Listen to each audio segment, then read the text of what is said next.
A recent interview on online media proves what some analysts have been saying and being ignored all along. Those proper procedures were not followed to expel people from the MDCT and to recall parliamentarians and councillors. Unfortunately, parliament officials, the Senate, and the government officials, most of them were very aware of the law and of the requirements of the MDC constitution.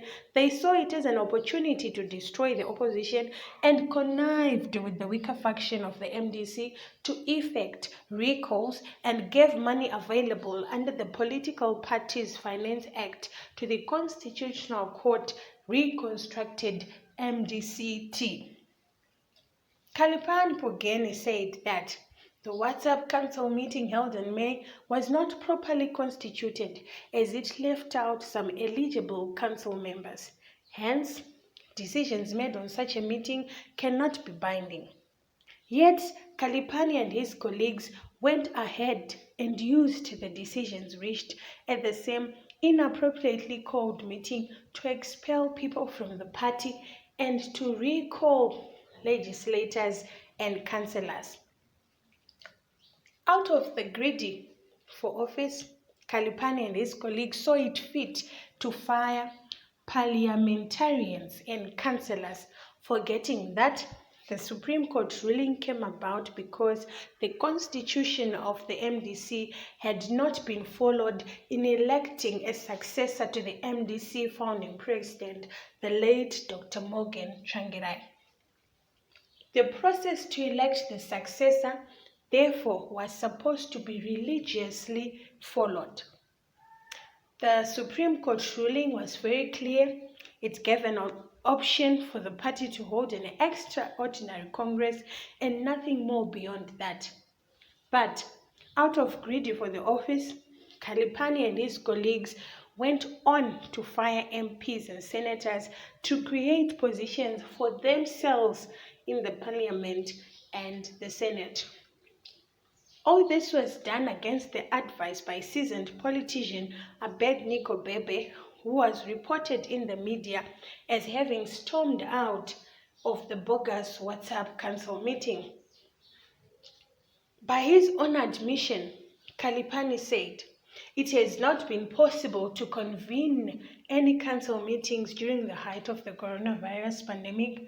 So, how on earth, Kalipani, do you justify the expulsion of members and the recall of legislators and the councillors when constitutional meetings have not been held?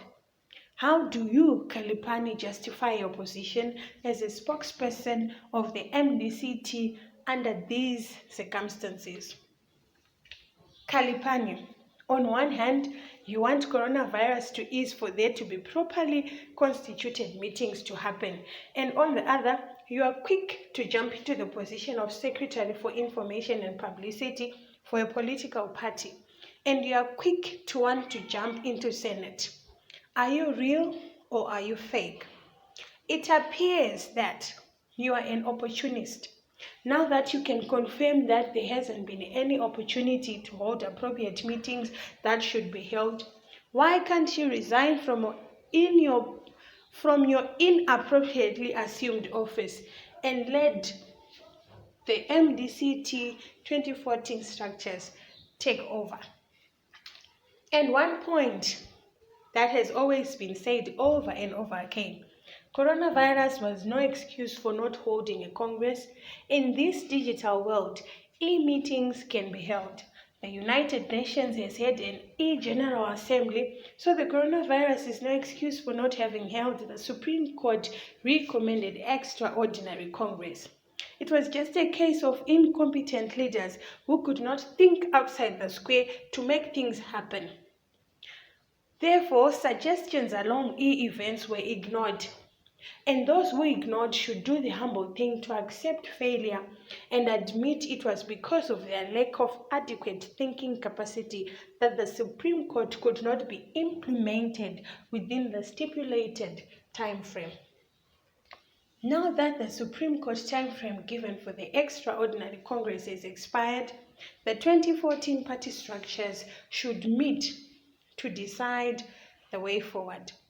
The MDCT led by Dr. Khupe before the Supreme Court judgment can continue as it was after its 2018 Congress, and the MDC alliance can continue as it was before the Supreme Court ruling, or if the parties see a need to reunite and work together again. So let it be.